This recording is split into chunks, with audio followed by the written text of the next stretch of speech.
Hello students, आप लोगों का K1 क्लासेस में स्वागत है। हम लोग जीएस पेपर थर्ड यानी आईएएस सिविल सर्विसेज एग्जामिनेशन, इसके लिए हम लोग नेक्स्ट वीडियो में आ चुके हैं और आज हम लोग साइंस एंड टेक्नोलॉजी का अगला वीडियो शुरू कर रहे हैं। ठीक है, इंट्रोडक्शन पार्ट हो चुका था, अब हम लोग बात करने वाले हैं इससे आगे की।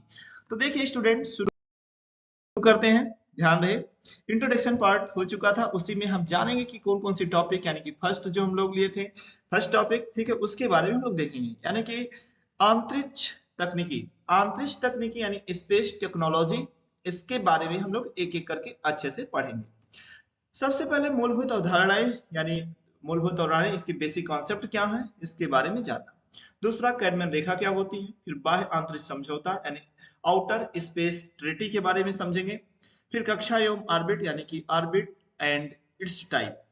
इसके बाद में प्रमोशन यान, और लास्ट में आपका है क्रायोजेनिक प्रौद्योगिकी, और लास्ट आपका आता है उपग्रह एवं उसके भाग।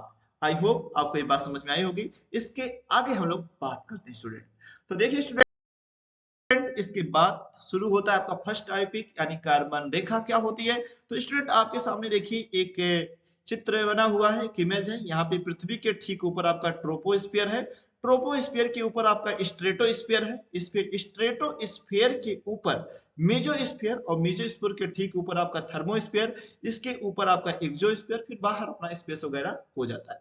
वैसे स्पेस आपका कार्बन लाइन के ऊपर शुरू होता है स्टूडेंट, जो कि यहाँ पर है, यानी मेजोस्फीयर और थर्मोस्फीयर के बीच में होती है कार्बन लाइन। तो कार्बन लाइन के ऊपर का जो रीजन होता है स्टूडेंट, इसे हम लोग स्पेस कहते हैं। और स्पेस जो क्षेत्र है, ये किसी राष्ट्र विशेष की संपत्ति नहीं मानी जाती है। यानी इसे हम ये मान सकते हैं कि पूरे राष्ट्र का यानी पूरे विश्व की ये संपत्ति है, या फिर ये कहें कि ये पूरे मानव समुदाय की क्या है, संपत्ति है। तो इसमें कोई भी कंट्री, कोई भी राष्ट्र रिसर्च कर सकता है और उसको कोई रोक टोक नहीं है। यहाँ पे आराम से आप भी रिसर्च कर सकते हैं, कोई भी कर सकता है। बस उसके कुछ नियम्स हैं, उसको हम लोग अभी पढ़ेंगे कि क्या होता है। सबसे पहले हम लोग समझ लेते हैं कैरमैन रेखा की कुछ बातें। तो सबसे पहला पॉइंट आपका है समुद्र तल से 100 किलोमीटर ऊपर एक काल्पनिक रेखा। समुद्र तल है, तल के ऊपर 100 किलोमीटर ऊपर जाइए और उसके ऊपर क्या है, एक काल्पनिक रेखा है, जिसको हम लोग क्या बोलते हैं, कारमैन रेखा कहते हैं। ओके, तो आपको एक बात समझ में है, समुद्र तल से 100 किलोमीटर ऊपर जाएंगे तो आपको मिलेगी क्या, एक काल्पनिक रेखा, जिसे हम लोग क्या बोलते हैं, कैरमैन रेखा कहते हैं। ओके, इसके बाद इस रेखा से क्या होगा, इस रेखा से स्पेस यानी अंतरिक्ष की शुरुआत होती है। इसी रेखा से क्या होता है स्टूडेंट, आंसर है अंतरिक्ष की शुरुआत हो जाती है। ठीक है, दूसरा, इस रेखा के नीचे किसी राष्ट्र का वायु क्षेत्र होगा। अब ध्यान है, इस रेखा के नीचे जैसे मान लीजिए इंडिया है, तो इंडिया का वो वायु क्षेत्र माना जाएगा कि इंडिया का ये क्या है, वायु क्षेत्र यानी एटमॉस्फेयर है। ठीक है, तो जिस कंट्री के नीचे ये क्षेत्र आएगा उस कंट्री का क्या माना जाएगा, वायु क्षेत्र यानी एटमॉस्फेयर माना जाएगा। तीसरा, इसके ऊपर क्या है, अंतरिक्ष है। पहले बता चुका हूं कि कार्बन लाइन के ऊपर क्या माना जाता है, स्पेस माना जाता है, जिस पर किसी राष्ट्र का अधिकार नहीं है। इस पर किसी राष्ट्र का अधिकार नहीं होता। अंतरिक्ष पूरे मानव समुदाय की क्या है, संपत्ति है, पूरे ह्यूमन कम्युनिटी की क्या है, संपत्ति है। इसके बाद हम लोग शुरू करते हैं ट्रीटी यानी कि आउटर स्पेस ट्रीटी, जो कि 1967 में हुई थी। ठीक है, इसके बारे में समझते हैं। तो देखो, इसे इसे अंतरराष्ट्रीय अंतरिक्ष नियम के नाम से भी जाना जाता है। अंतरराष्ट्रीय अंतरिक्ष नियम, इंटरनेशनल स्पेस लॉज के नाम से भी इसे हम जानते हैं। इसके कुछ महत्वपूर्ण पॉइंट है, कुछ इंपॉर्टेंट पॉइंट्स हैं, उसके बारे में देखते हैं। फर्स्ट पॉइंट ये है, देखिए, अंतरिक्ष का उपयोग सभी देश और समस्त मानव प्रजाति के लाभ के लिए होना चाहिए। ठीक है, तो अंतरिक्ष का जो उपयोग है सभी देश और समस्त मानव प्रजाति के लाभ के लिए होना चाहिए, यानी उससे कोई नुकसान ना हो, समस्त मानव प्रजाति का लाभ उसमें।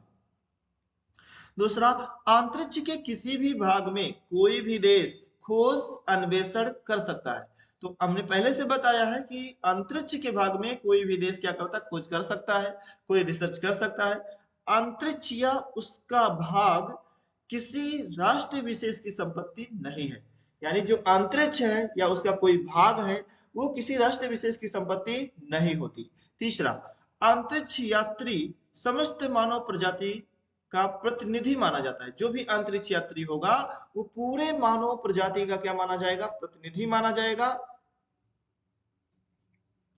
इसके बाद लेकिन किसी भी अंतरिक्ष मिशन के लिए उसे मिशन से होने वाले नुकसान के लिए राष्ट्र जिम्मेदार होता है। तो अगर कोई मान लीजिए अंतरिक्ष यात्री है, स्पेस में गया, रिसर्च के लिए गया, अगर उससे लाभ होता है तो पूरे समस्त मानव प्रजाति को लाभ होने वाला है। लेकिन अगर कोई भी नुकसान हो जाता है उस मिशन से, तो उसके लिए वो राष्ट्र जिम्मेदार होगा जिस राष्ट्र ने उसे भेजा है। बात समझ में आया? तो ये था आपका आउटर स्पेस ट्रीटी 1967 का। आगे हम लोग बात करेंगे।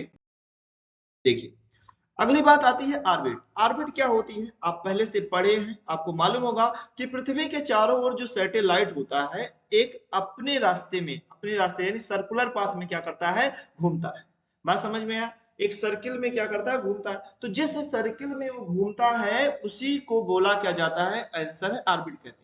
अब देखो इसके चारों तरफ क्या है? यहाँ पे सैटेलाइट या स्टूडेंट है, चारों तरफ घूम रहा है, इसे हम लोग क्या बोलते हैं? ऑर्बिट।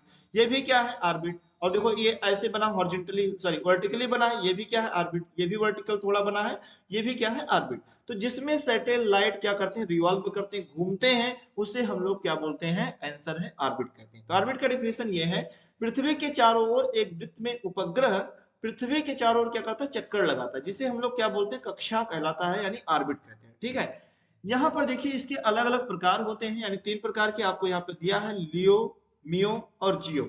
इसके बारे में हम लोग पढ़ते हैं। तो देखो सबसे पहला चीज आपका है निम्न भूकक्षा, यानी कि लियो, LEO, लो अर्थ ऑर्बिट। अब इसका रेंज क्या होता है? आंसर है 200 किलोमीटर से लेकर के 1200 किलोमीटर तक का इसका रेंज होता है।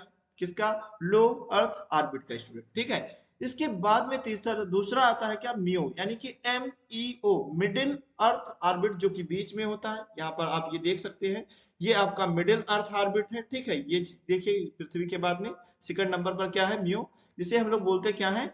Middle earth orbit. इसका जो रेंज होता है स्टूडेंट, ये है आपका 2000 किलोमीटर से 20,000 किलोमीटर, यानी 2000 किलोमीटर से लेकर 20,000 किलोमीटर तक का इसका रेंज होता है। इसके बाद आता है जियो, यानी कि जियो सिंक्रोनस अर्थ ऑर्बिट, जो कि 36,000 किलोमीटर तक के रेंज का होता है स्टूडेंट। तो आई होप आपको ये बात समझ में आई होगी स्टूडेंट। ठीक है, इसके